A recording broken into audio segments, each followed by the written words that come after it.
Following last Sunday's victory over Minnesota, I rode from the top of Arrowhead Stadium down to the locker room at the lowest level in an elevator filled with Vikings front office employees. The ride was silent, except for one guy. Midway through our ride, looks up at the ceiling and says, "Man, this is going to be a long week."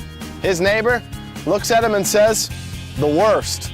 What a difference just one win can make. The attitude, the outlook, the energy, everything changes. The difference between 1-3 and 0-4 is significant. Check that, it's monstrous. And the Chiefs came out on the right side of that result. We wondered which direction the Chiefs would turn following a third straight loss in San Diego, and we got our answer, loud and clear, that this team, they have pride. They are a team who will fight. There was plenty of reason to doubt, but the Chiefs were able to rally. The Chiefs showed plenty of resolve last Sunday on both team and individual levels. Two players that faced scrutiny in a narrow loss in San Diego came back to have the best games of the season. For kicker Ryan Succop, it was the best game of his career.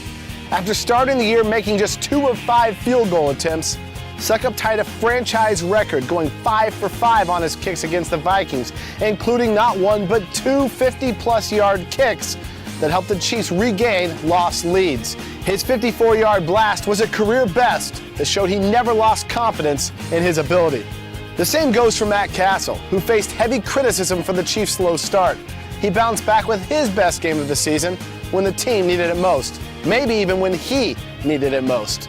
An offense desperate for big plays got them in the passing game with great catch and runs by Steve Breaston and Dwayne Bowe.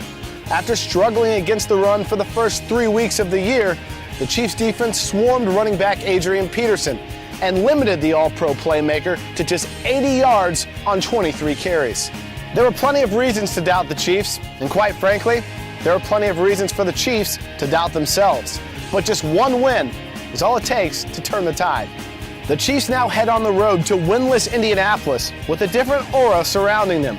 Another win will set the stage for 2 weeks of preparation for the Oakland Raiders. 2 weeks of work during a bye week that will feel like the team is either streaking or like they're just a one-win team. Winning makes games bigger, and that's definitely the case this week. Just as big as the gap is between being 1-3 versus being 0-4, there's an equal if not greater separation between being 2-3 versus being 1-4, especially with back-to-back division games looming after the bye week. Defeating the winless Vikings doesn't change what happened at the start of the season, but it definitely stopped the bleeding.